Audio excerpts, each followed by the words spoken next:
कहानी की शुरुआत में हमारी मेन लीड हीरोइन या यांग को दिखाया जाता है, जो कि स्कूल गोइंग गर्ल होती है। वो हमारे मेन लीड हीरो मिस्टर फू जेंग से पूछती है कि अंकल क्या आप मैरिड हो, तो वो उसको कहते हैं हाँ। वो खामोश हो जाती है, वो उसको कहने लगता है लेकिन मैं डाइवोर्स्ड हूँ। तभी फिर वो उसको कहने लगती है कि क्या आप मेरे हस्बैंड बनना चाहोगे, तो वो उसको कहते हैं कि मैं तो तुम्हें जानता भी नहीं हूँ। तो फिर वो उसको कहने लगती है कि इसमें क्या हो गया, शादी के बाद एक दूसरे को जान लेंगे। वो उसको जैसे ही देखता है, फ्लैशबैक में दिखाया जाता है कि उसकी मॉम कहने लगती है कि देखो तुम्हारा बेटा बिगड़ता जा रहा है, तुम्हें अब शादी कर लेनी चाहिए। जिसे सोचकर वो कहता है ठीक है, मैं इसके लिए तैयार हूँ। वो भी हैप्पी हो जाती है, लेकिन वो कहता है मेरी शर्त है कि मैं चाहूंगा कि तुम मेरे लिए एक बेटा पैदा करो। वो उसको कहने लगती है इट्स ओके, मैं तुम्हें कंपनी देने के लिए तैयार हूँ। तभी फिर वो उसके पास आता है और अपना नाम बताता है, तो वो भी उसको अपना नाम बताती है और वो उसको कहने लगती है लेकिन मैं सिचुएशन का फायदा ले रही हूँ। वो उसको कहता है मैं भी। फ्लैशबैक में दिखाया जाता है कि ये यांग की जिस दिन शादी होने जा रही होती है अपने बॉयफ्रेंड फुयंग के साथ, तो वहां पर ही वो देख लेती है कि वो रंग रंगीली मना रहा होता है उसकी सिस्टर टिंग टिंग के साथ, जिसे देखकर उसको बहुत बुरा फील होता है और वो कहने भी लगता है कि हम शादी का जोड़ा लेने जा रहे थे, लेकिन मैंने सोचा मैं तुम्हारे साथ टाइम स्पेंड कर लूं, जिसे देखकर वो रोने लगती है। तभी फिर वो ये सब कुछ सोच के फूजेंग के करीब आती है और उसको देखकर कहने लगती है कि ठीक है, हमें मैरिज सर्टिफिकेट ले लेना चाहिए। तो फाइनली ये लोग मैरिज सर्टिफिकेट ले लेते हैं और इनकी शादी हो जाती है और मन में सोचने लगती है कि मैं 21 ईयर्स की हूँ और मैंने बहुत ही जल्दी शादी कर ली है। अब वो जैसे ही अपने घर जाती है, ये सब कुछ सोच रही होती है, वो देखती है कि इसका एक्स बॉयफ्रेंड चेन्यू वहां पर बैठा होता है उसकी सिस्टर और मॉम डैड के साथ। वो उसके करीब आने लगता है कि तुम शादी के जोड़े में कहाँ चली गई थी, तो वो उसको कहती है उस पर कुछ गंदगी लग गई थी, उसको धोने चली गई थी। उसके डैड भी उसको डांटने लग रहे होते हैं। तभी वो कहती है वो मुझे कलर भी पसंद नहीं आया था। उसकी सिस्टर भी उसको बुरी करने की कोशिश कर रही होती है और वहां पर ही वो मन में सोच लेती है कि मुझे ऐसा लग रहा है इन सबको पता है कि टिंगटी और चेंगू का अफेयर चल रहा है। अब इसके डैड इसको थोड़ा डांट रहे होते हैं कि तुम्हें रिस्पॉन्सिबल होना चाहिए था, और इसकी मॉम भी डांटने लगती है। तो वो उसको कहने लगती है कि मॉम क्या मैं आपकी बेटी भी हूँ कि नहीं, हमेशा से लेकर अब तक आपने मुझसे बचपन के सारे काम करवाए हैं, हर चीज आपने खरीद कर दी है टिंग टिंग को, और मेरा आप लोगों ने ध्यान भी नहीं रखा है। अगर मैं कुछ जिद करूं तो आप लोग मुझे डांट के रोक देते हो, क्या मैं आपकी बेटी हूँ भी कि नहीं। उसकी मॉम उसको डांटने लग रही होती है, तो वो उसको कहती है मैं स्टूपिड नहीं हूँ। वो रूम में चली जाती है, वो रूम में जाकर रोने लग रही होती है। वहां पर ही फूजेंग उसको मैसेज करने लग रहा होता है कॉन्ग्रेचुलेशन, कल हम लोग अपनी शादी का गिफ्ट लेने जाएंगे। वो जिसे देखकर मुस्कुराने लगती है। दरवाजे पे कोई नॉक करता है तो चेन्यू होता है। वो उसके करीब आने की कोशिश कर रहा होता है और यकीन दिलाता है मैं तुम्हारा हूँ, लेकिन वो उसको कहती मैं तुम पे यकीन नहीं करती, दरवाजा बंद कर देती है। बाहर जैसे ही वो निकलने लगता है तो टिंग टिंग खड़ी होती है और उसको सुनाने लगती है कि तुम उसके साथ कितनी अच्छी हो और देखो वो तुम्हारे साथ क्या कर रही है। तभी फिर उसके करीब आकर कहती है मैं तुम्हें आज रात को खुश कर सकती हूँ। तो उसको कहता है ठीक है, ये सही रहेगा। ये सब कुछ सुन लेती है ये गैंग और उसको बुरा फील होने लगता है। वो रो रही होती है। दोबारा से फुयेन उसको मैसेज करने लगता है कि आज का एक्सपीरियंस कैसा रहा, जिसे देखकर वो मुस्कुराने लगती है और सोचती है कि मुझे अब सैड नहीं होना चाहिए, मेरा न्यू चैप्टर स्टार्ट जो हो रहा है। वो सो जाती है। सुबह में वो तैयार हो रही होती है क्योंकि उसने गिफ्ट लेने जाना होता है और दूसरी तरफ से फुजेंग भी तैयार हो रहा होता है। दोनों बहुत ज्यादा एक्साइटेड होते हैं कि आज इनको बहुत ज्यादा अच्छा दिखना चाहिए और फुजेंग भी रेडी होता है। जैसे वो बाहर नीचे निकल जाती है तो उसकी मॉम कहने लगती है कि क्या हुआ, तुम इतनी सुबह कहाँ जा रही हो, क्या तुमने ब्रेकफास्ट नहीं बनाना है। तो उसको कहती है आप लोग खुद बना सकते हो। वो जैसे ही बाहर निकलती है तो बहुत ज्यादा कार आती है, जिसे देखकर वो हैरान होती है और गार्ड्स भी होते हैं। कार का दरवाजा खुला जाता है, अंदर फुजेंग बैठा होता है, जिसे देखकर वो थोड़ा कंफ्यूज होने लग रही है। तो उसको कहता है मैं तुम्हारी हेल्प कर सकता हूँ, लेकिन वो अंदर आकर बैठ जाती है। वो बहुत ज्यादा कंफ्यूज हो रही होती है कि ये तो बहुत ज्यादा रिच है। उसको कहता है क्या हुआ, तुम नर्वस हो रही हो। तो उसको कहती है हाँ थोड़ी सी।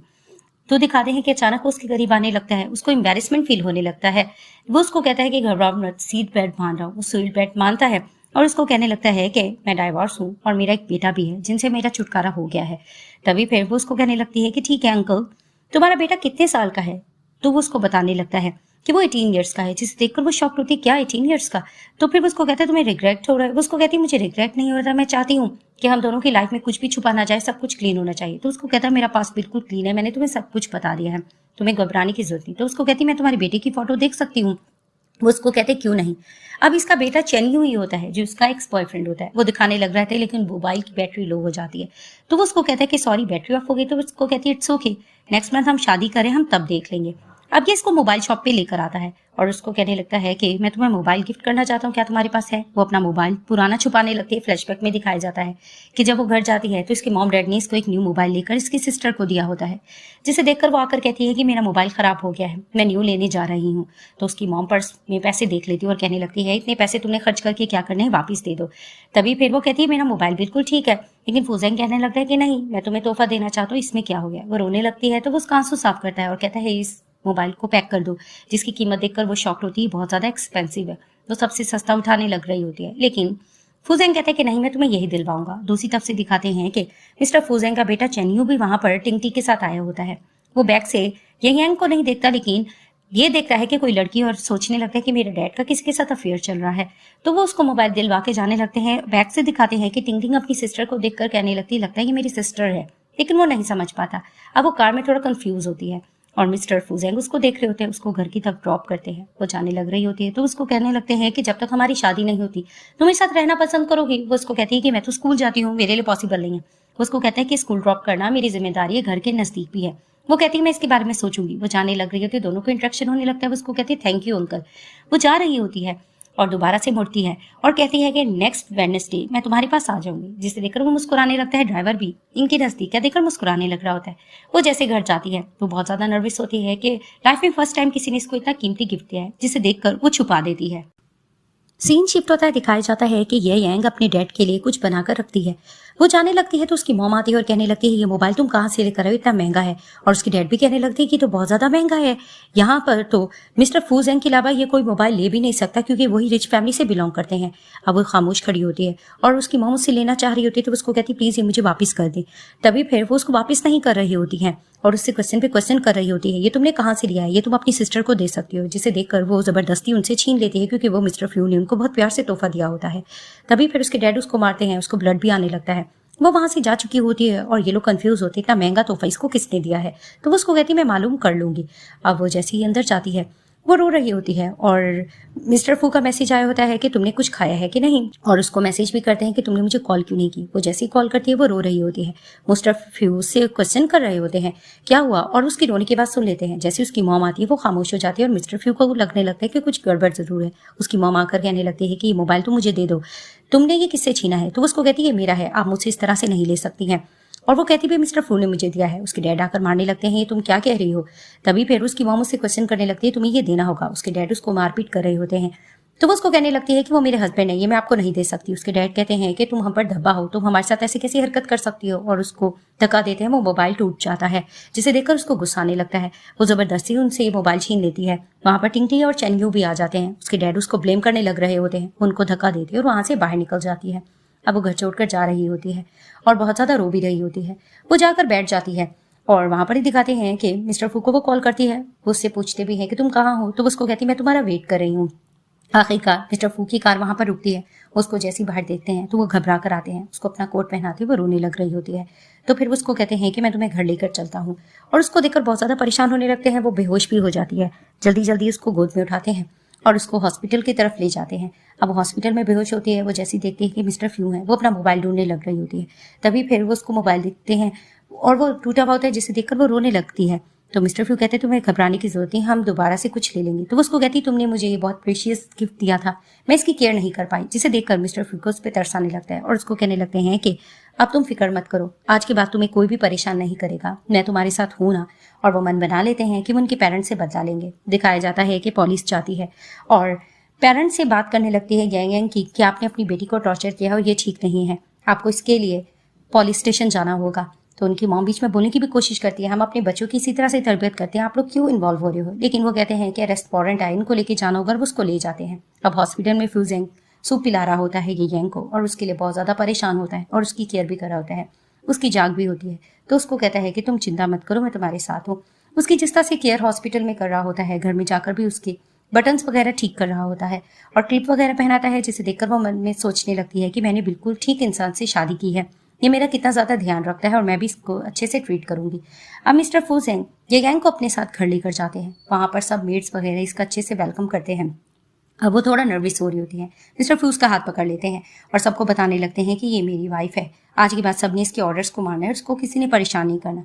तो एक मेड थोड़ा जेलस होने लग रहा होता है कि न्यू वाइफ आने से कहीं हमें सैलरी कम तो नहीं दी जाएगी। वो जैसी रूम में जाती है वो डॉल्स वगैरह देखकर मन में सोचने लगती है कि अंकल तो मुझे बच्चों की तरह ट्रीट कर रहा है।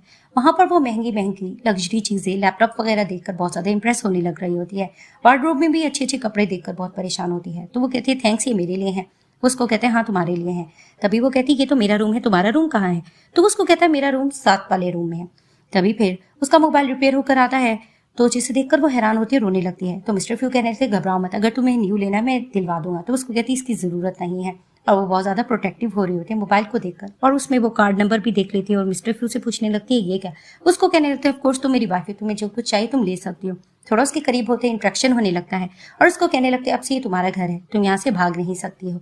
जिसे देखकर वो मुस्कुराने लगती है। अब वो नीचे जैसी आती है तो हाउस होल्ड खड़ी होती है जो देखकर जेलस होने लग रही होती है, और वो बताने लगती है मैं यहाँ पर 20 साल से काम कर रही हूँ, फूजेंग के लिए मैं ही हर चीज बनाती हूँ। जिसे देखकर उसको फील होता है कि ये हाउस होल्ड बिल्कुल भी ठीक नहीं है। वो मुड़ने लगती है, पीछे से फूजेंग आता है जिसे देखकर वो कहती है अंकल। तो उसको कहता है मैं इतना भी ओल्ड नहीं हूँ, 39 ईयर्स का हूँ, तो मुझे कुछ और कह सकती हो। तो उसको कहती है कि आप उसके कान में कहते हैं कि तुम मुझे हस्बैंड कह सकती हो। तो उसको कहने लगती है कि ठीक है मैं कुछ चेंज तुम्हारे लिए बनाना चाहती हूँ, तो क्या तुम सूप पीना चाहोगे। तो वो कहता है कि हाँ कुछ चेंज हो जाएगा। तो उसको कहती है कि ठीक है मैं किचन यूज कर सकती हूँ। उसको कहता है आफ्टर ऑल सब कुछ तुम्हारा है, तुम यूज कर सकती हो। वो बनाने चली जाती है। अब मेड थोड़ा जेलस होने लगती है और कहने लगती है कि अगर आप बना रही हैं कुछ तो मैं अपने ग्रैंडसन से जाकर मिल सकती हूँ। तो उसको कहने लगती है ऑफ कोर्स आपकी उम्र अब रिटायरमेंट लेने की हो चुकी है, वैसे भी आपको घर जाना चाहिए, आपको सैलरी टाइम पर मिल जाएगी। मेड थोड़ा बहस करने लग रही होती है तो वो अपने हस्बैंड को कॉल करती है और उनको क्वेश्चन करने लगती है कि मेड को अपने ग्रैंडसन से मिलता है, वो जा सकती है। तो उसको कहते हैं हाँ तुम्हारी मर्जी, तुम बेशक उसको छुट्टी दे दो। तो उसको कहती है कि आप घर बैठकर आराम करो। मेड कहती है कि मुझे रिजाइन नहीं करना है। तो उसको कहती है कि नहीं ड्राइवर तुम्हें छोड़ आएगा। वो जिस तरह से ड्राइवर को बुलाती है वो भी थोड़ा जेलस होने लग रहा होता है कि ये लड़की तो जरूरत से ज्यादा तेज है। तो उसको कहती है कि टाइम से इस आंटी को सैलरी वगैरह दे देना और इसको तुरंत घर छोड़कर आ। तो वो उसको कहते हैं कि ठीक है मैं इसको छोड़ाऊंगा। और वो मन में सोचने लगती है कि सबकी मेड इसी तरह से होती हैं, लगता है मिस्टर फ्यू ने इन सबको बिगाड़ के रख दिया है। कि अचानक इसकी मॉम की कॉल आती है तो उसको कहती है मैं बिजी हूँ। तो उसकी मॉम कहने लगती है तुम्हारी सिस्टर प्रेग्नेंट है तो तुम चैन्यू से अपना रिलेशन अब तोड़ सकती हो। तो उसको कहती है आपको अपनी बेटी को डांटने की जगह आप मुझे इस तरह की बातें कर रही हो, आपने देखा है ना कि उसने क्या किया है। तो वो अपनी मॉम को उल्टा बातें सुनाकर फोन बंद कर देती है। सीन शिफ्ट होता है। ये यांग अपनी मॉम के पास जाती है क्योंकि उसने कुछ डॉक्यूमेंट्स लेने होते हैं। वो मिस्टर फुजेंग के असिस्टेंट के साथ जाती है। वो जैसे ही दरवाजा ओपन करती है उसकी मॉम सामने होती है और उसको मनाने की कोशिश कर रही होती है। वो उनको साफ बातें सुनाती है आपने और डैड ने मेरे साथ क्या किया है। वो मना भी रही होती है लेकिन वो एटीट्यूड दिखाकर अंदर चली जाती है। वो जैसे अपने रूम में जाती है अपने रूम का हुलिया देखती है, डिसार्ट होती है, अपना डॉक्यूमेंट्स उठाकर नीचे जाती है तो वो देखती है उसके मॉम डैड बैठे होते हैं और वहां पर ही उसके डैड कहने लगते हैं कि तुमने मेरे साथ क्या क्या है, कि मेरी नौकरी भी चली गई फिर भी तुम इस तरह से आई हो घर में। तभी फिर उसकी मॉम भी उसको फिर से डांटे लग रही होती है कि तुम अपने डैड के साथ ये कैसे कर सकती हो। वो साफ कहती है कि मैं अपने डॉक्यूमेंट्स लेने आई थी, अब मेरा आप लोगों के साथ कोई वास्ता नहीं है। उसके डैड दोबारा से उसको बातें सुनाने लग रहे होते हैं लेकिन वो साफ उनको मुंह तोड़ जवाब देती है कि अब से हम लोगों का कोई रिलेशन नहीं होगा, हमेशा से आपने प्रोटेक्ट टिंग टैंग को किया है तो आप उसी को करते रहो। तो उसकी मॉम कहती है फिर तुमने उसके बारे में क्या सोचा है। वो उसको कहने लगती है वो जिसके साथ जिंदगी गुजारे मेरा कोई वास्ता नहीं है, अब से हम लोगों को कोई नाता नहीं है। वो बातें सुनाती है और वो वहां से चली जाती है। और दिखाते हैं कार वो जैसी ही जा रही होती है तो वो देखकर कहती है ये कार तो मिस्टर फुजेंग की थी, स्पोर्ट्स कार। और वहां पर चैनियो को भी ऐसा लगता है कि ये तो मेरे डैड की कार है और उसको लगता है कि उसमें ये यांग बैठी है। तभी फिर वो रुकवाता भी है कार लेकिन वो कहता है मैं गलत कुछ सोच रहा हूँ। वो जैसे अंदर जाता है मॉम डैड बैठे होते हैं और उससे बातें करने लग रहे होते हैं और बातों बातों में वो लोग उससे कहते हैं कि आपको पता है ना कि टिंग टैंग अब प्रेग्नेंट हो चुकी है। तो उसको कहता है कि मैंने तो प्रोटेक्शन यूज किया था, मुझे नहीं पता ये प्रेग्नेंट कैसे हो गई है।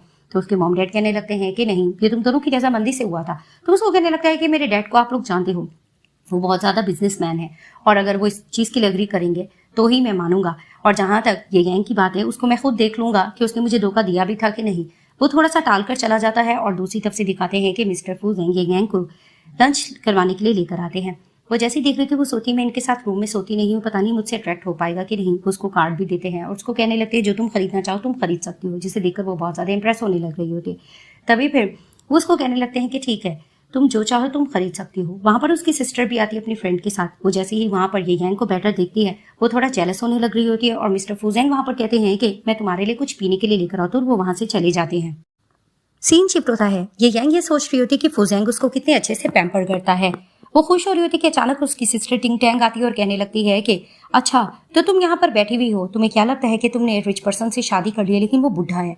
तो वो उसको कहने लगती है कि तुम अपने अफेयर्स पे थोड़ा गौर करो। लेकिन वो उसको फिर से बातें सुनाने लगती है कि तुमने मॉम डैड के साथ क्या किया है। तो वो उसको कहने लगती है वो यही डिजर्व करते थे और उसके पास आकर कहने लगती है तुम अपना देखो कि तुम तो मैरिड भी नहीं हो और तुम प्रेग्नेंट हो चुकी हो और अगर चैनियो तुम्हें छोड़ दे तो क्या बनेगा, तुम्हारी रेपुटेशन कितनी खराब होगी। वो उसके हाथ में गोल्ड कार्ड देखती है जिसे देखकर कहने लगती है कि अच्छा तो वो रिच है इस वजह से तुमने उस बुढ़े से शादी कर ली है। वो इस तरह की बातें कर रही होती है तो सब लोग मुस्कुराने लग रहे होते हैं। वो उसकी बहुत ज्यादा इंसल्ट की जा रही होती है और बूढ़ा बूढ़ा कह रही होती है उसके हस्बैंड को। उस पर पानी फेंक के कहने लगती है कि इसमें क्या हो गया है, वो मेरा हस्बैंड चाहे वो ओल्ड भी क्यों ना हो, है वो मेरा हस्बैंड, मैं उसे पसंद करती हूँ। कि अचानक फुजेंग आता है और आकर उसको प्रोटेक्ट करने लगता है, जिसे देखकर वो कहता है कि तुम्हें डॉग्स को जवाब देने की जरूरत नहीं। टिंग टैंग को गुस्सा आता है कि ये तुम क्या कह रहे हो, डॉग तुम किसको कह रहे हो, वो केयर कर रहा होता है ये गैंग की। जिसे देखकर वो मन में कहती है कि ये तो बहुत ज्यादा रिच है और इसके लिए कितना प्रोटेक्टिव हो रहा है। उसको कहता है कि ड्रिंक लाने में थोड़ा देर हो गई। वो उसको कहती है इट्स ओके, हम घर जाकर पी लेंगे। तो वहां से वो उसको लेकर चला जाता है, जिसे देखकर गुस्सा आने लग रहा होता है और वो कॉल कर लेती है चेन यू को और कहती है कि मुझे बुली करने की ये गैंग ने कोशिश की। वो यहाँ पर जैसे आते हैं तो उसको कहते हैं वो कहाँ है, तो उसको कहती है जा चुके हैं। तो उसको कहता है तुम झूठ बोल रही हो, तुमने यहाँ पर मुझे जानबूझ के बुलाया। उसको कहती है मैंने जान के नहीं बुलाया है। तुम्हें पता है कि गैंग का जिसके साथ अफेयर चल रहा है वो ओल्ड है, 40 ईयर्स का लगता है और उसके हाथ में गोल्ड कार्ड भी था। जिस देखकर उसको याद आता है कि उसके डैड के पास भी गोल्ड कार्ड है और इस शहर के सिर्फ 1-2 लोगों के पास है। वो कहता है मैं घर जाकर देखता हूँ। अब दिखाते हैं कि सोने के लिए फुयांग यांग जा रहे होते हैं। उसको कहने लगते हैं गुड नाइट। वो जाने लगता है, वो उसको रोककर कहती है कि जब से मैं यहाँ पर शिफ्ट हुई है हम अकेले अकेले सो रहे हैं। उसको कहते हैं कि हाँ मैं इसलिए ये सब कुछ कर रहा हूँ क्योंकि हम दोनों का एज डिफरेंस है, तो मैं तुम्हें थोड़ा टाइम देना चाहता हूँ। उसका थोड़ा मुंह बन जाता है। उसको कहने लगती है ये ठीक है, जैसे तुम्हारी मर्जी, लेकिन मैं तुम्हें ये कहना चाहूंगी कि अगर तुम्हारे मन में कुछ और चल रहा है, जैसे कि तुम्हारी एक्स वाइफ, तुम उसके पास जाना चाहते हो तो तुम उसके बारे में सोच सकते हो। वो जाने लग रही होती है। वो उसका हाथ पकड़ता है, उसको वॉल की तरफ पुश करता है और उसको प्यार भरी नजरों से देख रहा होता है और आखिरकार उससे कंट्रोल नहीं होता, वो उसको किस करने लग जाता है और ये गैंग भी उसको किसिंग करने लगती है। अब वो जैसे उसको किस करता है उसको बेड की तरफ ले जाता है और फाइनली वो उसके करीब आता है और उसको किसिंग करने लगता है और ये लोग रोमांटिक राइट स्पेंड कर देते हैं। इसका बेटा भी नीचे आता है। वो पासवर्ड लगाने की कोशिश करता है लेकिन इसके डैड ने पासवर्ड चेंज कर लिया होता है। सुबह में जैसे ये गैंग सो रही होती है, फुजेंग उसको देखकर मुस्कुराने लगता है। वो उठने लग रहा होता है तो वो देखता है कि इसका तो फर्स्ट बार ये सब कुछ था। जिसे देखकर वो उसको फॉरहेड पे किस करता है और उसको कहने लगता है कि ब्रेकफास्ट बनाने जा रहा हूँ। वो थोड़ा एम्बेरसमेंट फील करने लगती है तो उसके देखकर मुस्कुराने लगता है। अब ये दोनों ब्रेकफास्ट कर रहे होते हैं कि अचानक से कॉल आ जाती है चेन यू की। वो अपने डैड को कहने लगता है कि आपने पासवर्ड क्यों चेंज किया, तो उसको कहने लगता है ऑफ कोर्स ये मेरा घर है, मैं कुछ भी कर सकता हूँ। तो पूछने लगती है ये गैंग कौन था, तो उसको कहती है मेरा बेटा लूजर था। तो वो उसको कहने लगती है कि हाँ आजकल के टीनेज इसी तरह से हैं, इस तरह की ये लोग बातें करने लग रहे होते हैं। तो वो उसको कहता है कि तुम जल्दी प्रेग्नेंट हो जाओ, मुझे एक बेटा चाहिए, मैं अपनी सारी प्रॉपर्टी उसके नाम करना चाहता हूँ। जिसे देखकर कहती है कि तुम लोगों की फैमिली में ये सब चीजें क्या जरूरी है। तो उसको कहता है हाँ जब तक मैं जिंदा हूँ जरूरी है। वो उसके मुंह पे हाथ रखकर कहती है तुम्हें ऐसा कहने की जरूरत नहीं है, मैं हर मोड़ पर तुम्हारे साथ हूँ। उसकी फोरहेड पे किस करता है और उसको कहता है कि तुम्हें मैं ही स्कूल से पिक करूंगा। वो जाने लग रही होती है स्कूल। दिखाते हैं कि वहाँ चेन यू आते हैं और उसको कहने लगता है मैं तुम्हें इतनी कॉल्स करा था, तुमने जवाब क्यों नहीं दिया। उसको कहती है कि ऑफ कोर्स हमारा ब्रेकअप हो गया है। वो उसके साथ जोर जबरदस्ती करने की कोशिश करता है कि तुम्हें किसी और के पास जाने की जरूरत नहीं, मैं सिर्फ तुम्हें पसंद करता हूँ, तुम्हें मेरा यकीन करना चाहिए। उसको कहती है मेरी सिस्टर से तुमने उसको प्रेग्नेंट कर दिया है, तुमने उसके बारे में सोचा है कि नहीं। तो उसको कहता है कि तुम मेरे आगे जबान लड़ा रही हो, तुम्हें पता है ना मेरे आगे कोई इनकार नहीं कर सकता।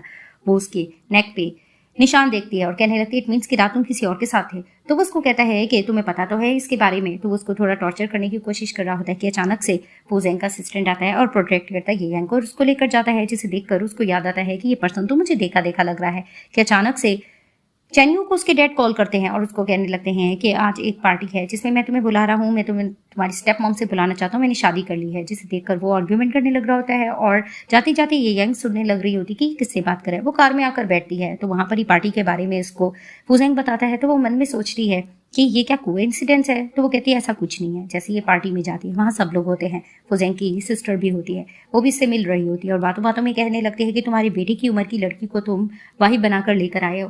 वो इस तरह की बातें कर रही होती है लेकिन मिस्टर फुजेंग वो तो जवाब देने लग रहे होते हैं और वो लेडी बार बार ये गैंग से क्वेश्चन भी कर रही होती है। लेकिन वो बहुत प्रोटेक्टिव बनती है फुजेंग को लेकर और कहने लगती है कि मेरा इससे रिलेशन बहुत स्ट्रांग है। वो जिस तरह से एक दूसरे का साथ दे रहे होते हैं तो वो लोग देखकर थोड़ा हैरान होते हैं। वो बाहर जैसे निकल कर आती है उसको थोड़ा मोमेंट फील होने लगती है। तो वो उसको कहने लगता है आकर क्या हुआ, तुम्हारी तबीयत तो ठीक है ना, मेरी फैमिली मैटर पे ज्यादा ध्यान मत रखना। तो उसको कहती है इट्स ओके हस्बैंड। वो हक करती है तो उसको कहता है तुमने मुझे क्या कहा। तो फिर वो उसको कहती है मैंने तुम्हें हस्बैंड कहा है। तो उसको कहता है कि हाँ मुझे पसंद आए। वो उसको किस करने लग रहा होता है कि अचानक उसकी तबीयत खराब होने लगती है। नेक्स्ट डे वो उसको कहती है तुम 1 वीक से इस तरह से वॉमिट्स हो रहे, तुमने बताया क्यों, तुम्हें चेकअप की जरूरत थी। मेड इसके लिए सूप बनाकर लाती है और वो तुरंत पी जाता है। तो वो कहती है तुमने बताया क्यों, तुम्हें इस तरह से सूप पसंद है। मेड वहां पर बातें करने लग रही होती है कि आपको सुबह पर मॉर्निंग सिकनेस हो रही थी और आपको वॉमिटिंग हो रही थी, आपको चेकअप की जरूरत है, कहीं आप प्रेग्नेंट तो नहीं हो गई। जिसे सुनकर फुजेंग कहते क्या तुम्हें वॉमिट वगैरह हो रही थी, चलो मैं तुम्हें तुरंत हॉस्पिटल लेकर जाता हूँ। उसको गोद में उठाते हैं और लेकर जाते हैं और मेड पीछे मुस्कुराने लगती है। सीन शिफ्ट होता दिखाया जाता है कि ये यांग फूजेंग के साथ हॉस्पिटल जाती है और वहां पर ही डॉक्टर्स को बता देता है कि आप प्रेग्नेंट और ट्विंस है, जिसे देखकर वो खुश होते हैं। अब बाहर मिस्टर फू वेट कर रहे होते हैं ये यांग का। वहां पर ही टिंग टिंग और उसकी मॉम आती हैं और वो बातें सुनाने लगती है कि अच्छा तो तुम यहाँ गायनेकोलॉजिस्ट के पास लेकर आए हो ये यांग को, इट मीन्स कि वो प्रेग्नेंट है। तुम्हारे बच्चे तुम्हें क्या कहेंगे, ग्रैंडफादर या क्या कहकर पुकारेंगे, डैड, किस तरह से, तुम तो ओल्ड हो। वो इस तरह की बातें करके उसकी इंसल्ट करी होती है कि ये यांग बाहर निकलती है और प्रोटेक्ट करने लगती है फू यांग को कि हमारा मैटर है, हमें तुम्हें बताने में दिलचस्पी नहीं है। वो मिस्टर फू के साथ जा रही होती है, जिसे देखकर मॉम डैड ये दोनों आपस में जेलस होने लग रहे होते हैं कि ये रिच फैमिली में कैसे चली गई और प्लानिंग करने लग रहे होते हैं। अब मिस्टर फू बहुत केयरिंग हो रहे होते हैं और कहने लगते हैं ये शूज़ तुम्हें तंग हो रहा है, मैं तुम्हें कोई न्यू खरीद के ले दूंगा, और इसको बहुत केयरफुल रहने का भी कह रहे होते हैं। तो वो उसको कहने लगती है मैंने मेडिसिन वगैरह टाइम से ले ली, तुम्हें परेशान होने की ज़रूरत नहीं है, और वो उसको किस करती है और स्कूल चली जाती है। अब इसकी मॉम और सिस्टर यही वेट कर रही होती कि ये आएगी, देखना बड़ी कार पर आएगी, और इसको बुली करने की प्लानिंग कर रहे होते हैं और इसका रास्ता भी रोक रहे होते हैं। वो जैसी बाहर निकलती है कहती है आपको मसला क्या है, तो वो उसको कहने लगती है कि मैं तुम्हें ये कहना चाहती हूँ कि तुम अपनी सिस्टर और मॉम को भूल गई हो, और उसको अपने एहसान दिला रही होती है। और मिस्टर फूजेंग का असिस्टेंट भी वहाँ पर होता है। वहाँ काफ़ी लोग जमा हो जाते हैं, जानकर इसकी ये रेपुटेशन खराब करने की कोशिश करी होती है कि तुमने अपनी फियांसी को भी छोड़ दिया, अब तुम किसी और के साथ प्रेग्नेंट हो गई हो। लेकिन वो अपनी मॉम को जवाब दे रही होती है और लोग भी गॉसिप्स कर रहे होते हैं कि अब ये रिच हो गई है तो अपनी मॉम को इसने छोड़ दिया है। वहाँ पर अचानक मिस्टर फूजेंग आते हैं और प्रोटेक्ट करने लगते हैं ये गैंग को और कहने लगते हैं कि जिसने मेरी वाइफ को नुकसान पहुंचाया है उसको तुम लोग इंजरी दे सकते हो, और असिस्टेंट बढ़ने लगता है उसकी तरफ। अब दिखाते हैं मिस्टर फूजेंग अपना काम कर रहे होते हैं। मेड आकर कहती है कि ये ड्रिंक आपके लिए ये यांग ने बनाया है। कि अचानक वहाँ पर दिखाते हैं कि चेन यू आता है और अपने डैड से कंपनी से मुतालिक कुछ बात करने लग रहा होता है। तो उसके डैड कहने लगते हैं पहले कोई और बात थी, अब कोई और बात है, और कहने लगते हैं तुम्हारी स्टेप मॉम अब प्रेग्नेंट है, अब मुझे हर चीज़ पे ध्यान देना है, मैं हर वक्त तुम लोगों के नुकसान पे पैसा नहीं दे सकता, जिसे देखकर उसको गुस्सा आने लगता है। अब वो ड्रिंक पीकर कहता है कि ये ड्रिंक तो जिस तरह से ये गैंग बनाती थी वैसा है। वो पूछता भी है किसने बनाया, तो उसको कहता है मैं तुम्हें बता चुका हूँ ये किसका है। तो नीचे दिखाते हैं चेन यू जाने लग रहा होता है। वो मुड़कर दोबारा अपने डैड से बात करने की कोशिश करता है। वो देखता है कि किचन में उसके डैड सूप बना रहे होते हैं, जिसे देखकर उसको पता चल जाता है इसके डैड बहुत ज्यादा प्यार में पड़ गए हैं। वो उसको कहते हैं क्या हुआ, तो उसको कहते हैं बात करने का कुछ फायदा नहीं। वो जैसे नीचे जाने लगता है ऊपर से ये गैंग आने लगती है और सोचती है कि आवाज सुनी सुनी लग रही है। वो पूछती है कौन था, तो उसको कहते हैं मेरा बेटा आया हुआ था। अचानक वो पूछती तुम्हारे बेटे का नाम क्या है। वो उसको बताता है चेन यू, जिसे देखकर वो चौंक जाती है और उसके हाथ से ग्लास गिर जाता है और वो जाने लग रही होती है और कहने लगती है कि मैं तुम्हें हस्बैंड डैड या कुछ भी कह सकती हूँ। तो वो मुस्कुराने लगती है कि तुम कुछ भी कह सकती हो, और उस पे इसको प्यार आने लगता है। अब दिखाते हैं ये घर बैठी होती है और वहां पर ही दिखाते हैं मेड कहती है कि आपसे कोई गेस्ट मिलने के लिए आए। तो दिखाया जाता है कि फूजेंग की एक्स वाइफ आती है और आकर उस पर थोड़ा रोप छाड़ने की कोशिश करी होती है, लेकिन ये गैंग उसको मुंह तोड़ जवाब देती है कि तुम उसकी एक्स वाइफ थी और मैं उसकी परमानेंट वाइफ हूँ। जिसे देखकर वो बातें करने लगती है और वो ये भी सुना देती कि मैं प्रेग्नेंट हूँ, जिसे देखकर थोड़ा सा एक्स वाइफ थोड़ा घबराने लगती है और उससे पैसे मांगने की बात कर रही होती है। तो उसको कहती है कि मेरे हस्बैंड ऑफिस है, तुम मुझसे बात कर सकते हो। तो उसको कहती है कि नहीं, मैं हमेशा यहाँ पर ही आकर बात करती हूँ। इनकी इस चीज़ को लेकर आर्गुमेंट चलती है और ये गैंग बहुत अच्छे से इसको जवाब देती है कि तुमने अपने बेटे की तरबियत अच्छी से नहीं की है, तुम लोग घर बताकर पैसे मांगते हो। जहाँ तक शेयर की बात है, मैं भी प्रेग्नेंट हूँ, शेयर में मेरा हिस्सा भी है। वो जानकर इस तरह की बातें कर रही होती है। लेडी को गुस्सा आने लगता है, वो उसको धमका के वहाँ से चली जाती है। मेड बहुत ज़्यादा खुश होती है कि तुमने इससे बहुत अच्छे से बात की है, और वहाँ पर ही दिखाते हैं कि कॉल करके फूजेंग से उसकी एक्स वाइफ पैसे मांगने की कोशिश करती है क्योंकि वो गैम्बलिंग में फंसी होती है, लेकिन वो उसको मुंह तोड़ जवाब दे देता है और दोबारा से ये गैंग के बारे में सोचकर मुस्कुराने लगता है। वो फूलों की बुके लेकर घर से आता है, उसको फूलों की बुके देने लगता है। वो मुस्कुराने लगती है। तभी फिर वो उसको कहती है कि तुम इतना जल्दी आ गए हो। तो वो उसको कहता है मैं तुम्हें अपने पास्ट के बारे में बताना चाहता हूँ। फ्लैशबैक में यही दिखाया जा रहा होता है। वो अपनी वाइफ के बारे में बताता है कि जब मैंने उससे शादी कर ली थी, उसने जानबूझकर मुझे ड्रग देकर नशे में फंसाया था। वो प्रेग्नेंट हो गई थी। जब ग्रैंड माँ को इसके बारे में पता लगा तो उन्होंने ज़बरदस्ती मेरी शादी करवा दी, लेकिन वो सही औरत नहीं थी। वो काफ़ी लोगों के साथ सोती थी और जैसे ही वो गैम्बलिंग वगैरह में भी पड़ी तो मैंने उसको डाइवोर्स दे दी और वो भी डाइवोर्स चाहती थी। अब मैं तुम्हें ये बताना चाहता हूँ कि मेरी लाइफ बिल्कुल क्लियर है और मैं तुम्हें बहुत पसंद करता हूँ। तो वो उसको कहती है कि ठीक है, मैं भी ये बात जानती हूँ और तुम्हें पता है वो औरत बहुत ज़्यादा लालची है और मैंने उसको साफ कह दिया था कि तुम मेरे और हमेशा मेरे ही रहोगे। जिसे देखकर वो कहता है इट मीन्स कि तुम जेलस हो रही हो। थोड़ा मुस्कुराने लग रही होती है। तो उससे प्रॉमिस करता है कि मैं हमेशा तुम्हारा ख्याल रखूंगा और इस बच्चे का भी ध्यान रखूंगा। वो जाने लगती है तो उसको कहते तुम कहाँ जा रही हो, तो उसको कहती मैं थक गई हूँ, सोने जा रही हूँ। वो उसको गोद में उठाते हैं और उसको लेकर चला जाता है। और ऊपर वो जैसी जाती है तो उसको कॉल आ रही होती है इसकी बेस्ट फ्रेंड की। वो कॉल उठाती है तो उसको कहती कुछ गड़बड़ होगी, तुम्हें आना होगा। वो अपने हस्बैंड को ये बात बता देती है। तभी फिर उसको कहता है मैं साथ जाऊंगा। तो उसको कहती तुम्हें तो आज बिजनेस के हवाले से ट्रिप पे जाना था, तो तुम चले जाओ, मैं अपना ध्यान रख लूंगी। तो उसको कहता है केयरफुल रहना। तो उसको कहती है ठीक है। सीन शिफ्ट होता है, दिखाया जाता है कि ये यंग जैसे ही जाती है तो उसकी बेस्ट फ्रेंड कहने लगते हैं, आई एम सॉरी, तुम्हारे पेरेंट्स ने मुझे टॉर्चर किया था, इस वजह से मैंने तुम्हें यहाँ पर जबरदस्ती बुलवाया। तो उसको कहती है इट्स ओके, मैं इनसे डील कर लूंगी। वो जैसी बैठती है तो वो पूछती है कि तुम लोगों को कितना पैसा चाहिए। तो उसके मॉम डैड पहले उसको कहने लगते तुम किस एटीट्यूड से बात कर रही हो, और फाइनली वो 20 मिलियन कह देते। तो वो ये चेक देकर साइन करती कि ठीक है मैं देने के लिए तैयार हूँ। लेकिन उसके फादर कुछ लालची होने लगते कि नहीं, ये पैसे तो कम है, तुम हमें और ज़्यादा देने चाहिए। तो वो उनको बातें सुनाने लगती है कि पाल पोस कर तुम लोगों ने बड़ा तो बेशक किया है, लेकिन मैंने तुम लोगों को पहले भी बहुत पैसे दे चुकी हूँ। जिसे देखकर इनकी इस चीज़ को आर्गूमेंट चलती है। वो कहती है कि ठीक है तुम्हें ये पैसे नहीं रखने, मैं जा रही हूँ। तो मॉम डैड फिर से उसको ब्लैकमेल करने लगते हैं। तो वो कहने लगती है कि मेरी 18 बर्थडे पर किस तरह आपने मुझसे मेरा मोबाइल छीन लिया था और मेरी सिस्टर को दिया था, हर चीज़ आपने उसको प्रोवाइड की थी, मुझे सपोर्ट भी नहीं किया था, और अभी भी आप लोग जहेज और इस तरह की किसकी पैसों की बात कर रहे हो। उसकी मॉम डैड फिर से उसको धमकाने लगते हैं कि नहीं ये पैसे कम है, मैं और पैसे चाहिए। तो वो उसको कहती नहीं मैं देना नहीं चाहती हूँ। कि वहाँ पर ही वो पीछे उसको पकड़ने लगते हैं, लेकिन फू जेंग का असिस्टेंट प्रोटेक्ट करता है और उसकी डैड को रोक देता है और ये यंग को लेकर चला जाता है। अब ये यंग अपनी बुक पढ़ रही होती है, मेड आकर उसको कॉल देती है। तो ये कॉल होती है फूजेंग की एक्स वाइफ की। उसको गुंडों ने टॉर्चर किया होता है क्योंकि वो गैम्बलिंग में हार चुकी होती है। वो पैसे मांग रही होती है, ये गैंग मना कर रही होती है। तो वो उसको कहने लगती है कि ठीक है अगर तुमने मुझे पैसा ना दिया तो फूजेंग के टैक्स डॉक्यूमेंट मेरे पास है, जिससे उसको जेल हो सकती है। जिसे सुनकर ये यंग थोड़ा परेशान होने लगती है और वो कहने लगती है कि नहीं मुझे इस बच्चे के बाप को प्रोटेक्ट करना है। तभी फिर वो कॉल करके अग्री कर जाती है और जैसे ही वो पैसा लेके जाने लग रही होती है तो कॉल भी आती है फुजेंग की और उससे तबीयत वगैरह पूछता है। तो उसको कहती है मैं ठीक हूँ और कहती है मैं एक काम से जा रही हूँ। तो वो जैसे ही जाती है डील करने के लिए फुजेंग की एक्स वाइफ को, वो इसकी तरफ बढ़ रही होती है लेकिन असिस्टेंट रुकता है। अब इनकी लेन देन की बात चल रही होती है। तभी वो कहती है कि एक शर्ट पे मैं लेन देन करूंगी, मैंने भी तुमसे कुछ बात करनी है। वो उसको कहती है कि ये फाइल देख लो और जैसे ही वो फाइल देखती है उसके बाद वो कहने लगती है कि तुम्हारे बेटों की करतूत की मेरे पास कुछ रिपोर्ट्स हैं। जिसे देखकर वो कहती तुम कहना क्या चाह रही हो। उसको कहती मैं ये कहना चाह रही हूँ कि इसके बाद तुम कभी भी फुजेंग को तंग नहीं करोगे पैसों के लिए। वो इस तरह की बात कर रही होती है और वो उसको फाइल भी उसकी बेटे की दिखा देती है, जिसे देखकर उसको गुस्सा आने लगता है कि नहीं इस मीन्स के तुम मुझे ट्रैप करने की कोशिश की है। वो उसको टाइम भी दे देती है कि तुम्हारे पास 1 मिनट का टाइम है, इस फाइल को साइन कर लो। लेकिन वो इनकार कर रही होती है और कहती है कि तुमने उल्टा मुझे ट्रैप में फंसा दिया। तो उसको कहती है मैंने ट्रैप में नहीं फंसाया, तुम सोच लो। वहां पर उससे जबरदस्ती किया जा रहा होता है कि तुम साइन करोगी कि नहीं। लेकिन वो कहती है कि ठीक है अगर तुम साइन नहीं करोगी तो गैम्बलिंग के पैसे मैं तुम्हें देने के लिए तैयार नहीं हूँ। जिसकी वजह से वो लेडी मान जाती है और वो साइन कर देती है और वहाँ पर ही वो साइन करती है और वो पैसा दे देती है ये यंग उसको और वो वहाँ से चली जाती है। अब दिखाते हैं कि क्लब में होता है चेंगयू, उसकी मॉम आती है, वो लड़कियों को भगा देता है। वो बैठकर कहने लगती है कि फुजेंग से अब मुझे पैसा बिल्कुल भी नहीं मिलेगा, मैं क्या करूँ। तो कहने लगता है कि मॉम ऑफ कोर्स आपकी उस पर्सन से अब डाइवोर्स हो चुकी है, अब आपको कुछ और सोचना चाहिए। तो उसको कहती है इडियट ही मैं सब कुछ तुम्हारे लिए भी तो कर रही हूँ। तो उसको कहता है मेरे डैड है, मुझे तो पैसे दे देंगे।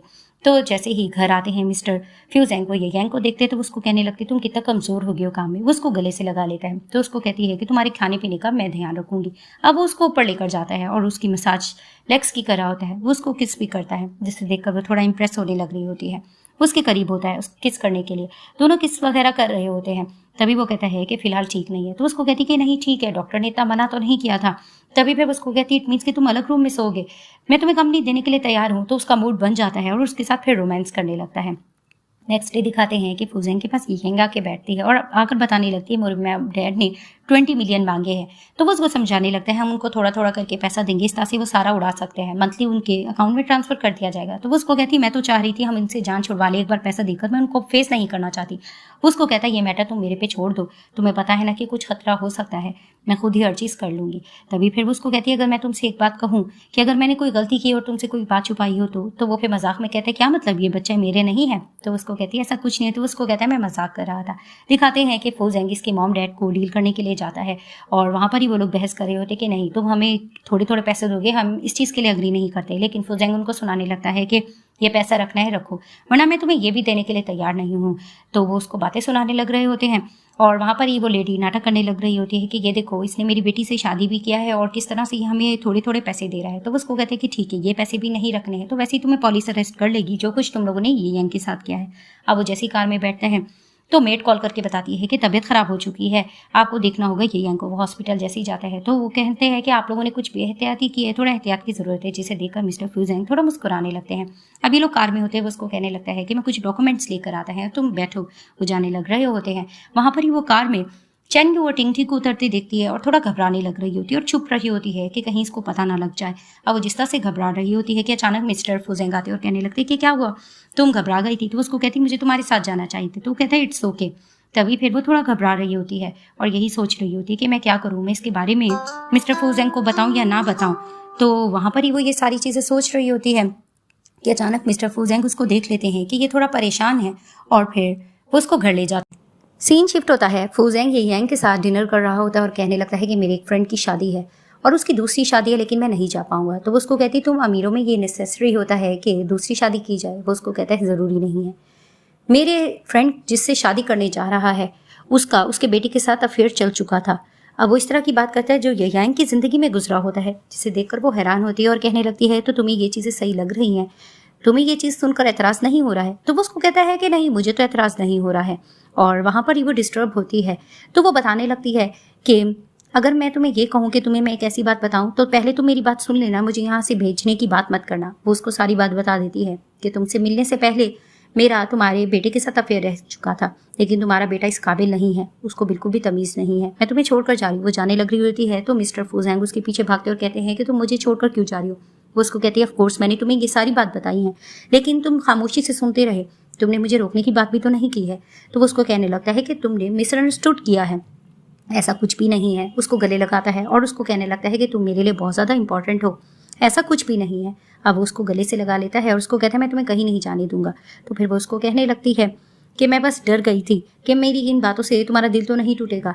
तो वो उसको कहता है कि ऐसा कुछ भी नहीं है, तो मेरे इर्द गिर्द रहती हूँ, मुझे सब कुछ अच्छा लगता है। तो उसको कहते हैं आई एम सॉरी, मैं तुम्हें छोड़कर नहीं जाऊँगी। वो उसको हक करने लगती है कि अचानक वहाँ पर चैन यू आता है और आकर कहने लगता है कि अच्छा तो तुम मेरे डैड से बदला लेने के लिए यहाँ पर आ गई हो। वो उसको बुरा भला कह रहा था लेकिन डैड साइड लेकर कहने लगता है अब से ये तुम्हारी स्टेप मॉम है, तुम्हें उसके साथ इस तरह बात नहीं करनी चाहिए। तो उसको कहता है कि नहीं, इसने चीटिंग की है, अगर ये किसी और के साथ रहती तो ठीक था लेकिन आपके साथ रहना इसका बिल्कुल भी ठीक नहीं बनता है। लेकिन मुंह तोड़ जवाब यांग दे रही होती है। गुस्सा आने लगता है चैन यू को, वो उस पर हमला करने लगता है कि अचानक से गिर जाती है ये यांग, उसकी तबीयत खराब होने लगती है। मिस्टर फूजेंग जैसे ही उसको देखते हैं वो परेशान होकर हॉस्पिटल ले जाते हैं और जैसे ही वेट करते हैं डॉक्टर आकर बता देता है कि आपकी वाइफ ने ट्विंस पैदा की हैं और दोनों सही सलामत है। अब ये यांग के पास बैठा होता है। वो जैसी उठती है और कहने लगती है बच्चे कैसे हैं। तो उसको कहते ठीक है, जब तुम ठीक होंगे मैं तुम्हारे साथ जाऊंगी। तो उसको कहने लगती है कि चेन्यू का तुमने पता किया है, आखिर वो तुम्हारा बायोलॉजिकल बेटा है, तुम उसके पास जा सकते हो। तो उसको कहता है कि नहीं, वो मेरा बायोलॉजिकल बेटा नहीं है। तो उसको कहती क्या मतलब। तो उसको कहने लगता है कि जब मुझे इसकी मॉम पे थोड़ा डाउट हो गया था कि उसने मुझे ड्रग दिया है तो मैंने पैटर्निटी टेस्ट बाद में करवा लिया था, जिससे मुझे पता चल गया था कि मेरा बेटा नहीं है।